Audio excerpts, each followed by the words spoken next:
No.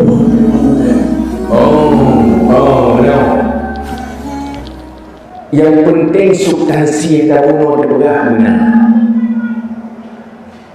Ikut 50. Yang penting ikut dalam hati makna ji arti ji dalam hati walaupun anda doa afai dulu tidak mana buku.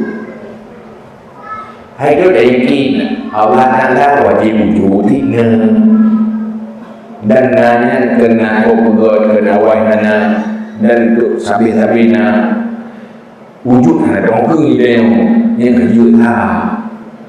Jadi masalah ucapan lafaznya buku. Tapi pun Allah Ta'ala bersifat dengan kadim. Jadi malu ni benar dia gini dia. Allah di kawaina keludo beruna. Ti lam kiri kanan. Cuma ada dongkeng kadimnya ada buku. Karena ini persoalan ikut dalam nalar adik.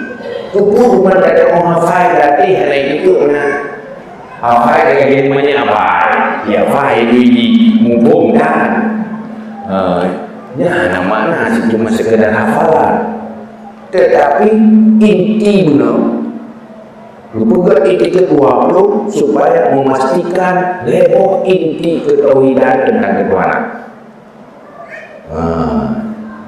berarti dia tapi serupa Allah dan makhluk apakah anak Tuhan atau dah ikut Allah Ta'ala yang mentadbir mengatur apa yang terjadi peristiwa yang terjadi dalam alam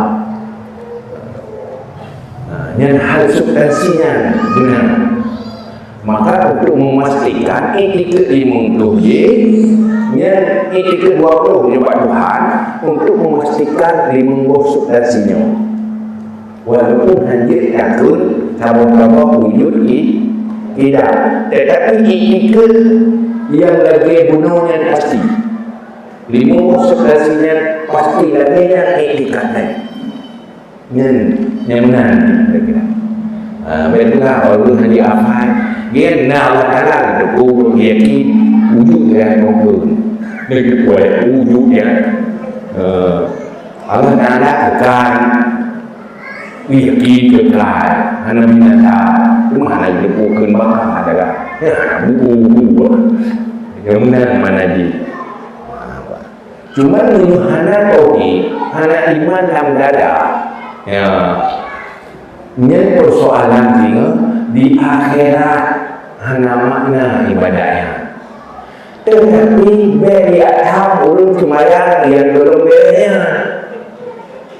yang salah ni tak tahu dulu jadi orang tauhid ben mayang yang kalah kena nyebut mayang kan tauhid ngomong tim mayang gampang diri untuk sempurna tauhid yang persoalan iman persoalan dari akhirat betul karena syarat mubarak kebaikan dan pilih akhirat syaratnya guna iman. Mungkin dukti ulun tapi itu mayang. Yang akhirat tetap berkiraan. Ulun kain sedekah ini. Yang pahala akhirat walaupun akibat baik dalam sedekah hidupnya lebih dari Allah. Jadi betul dari yang dia akan mudah dalam kehidupan namanya akhirat karena iman. Karena untuk balas kebaikan akhirat benar iman. Membahayakan kerana kebanyakan nendron ben mayang iman. Habis kau ulun gitu. Perkenan cara ini lagi ulun pegang. Iron nana kemayang wajib. Hari kemayang tunang. Ilmu tunang tak wajib jahit. Berdampak. Jadi pola cara dakwah tak begitu. Namun anak bernama Nabi. Dia pula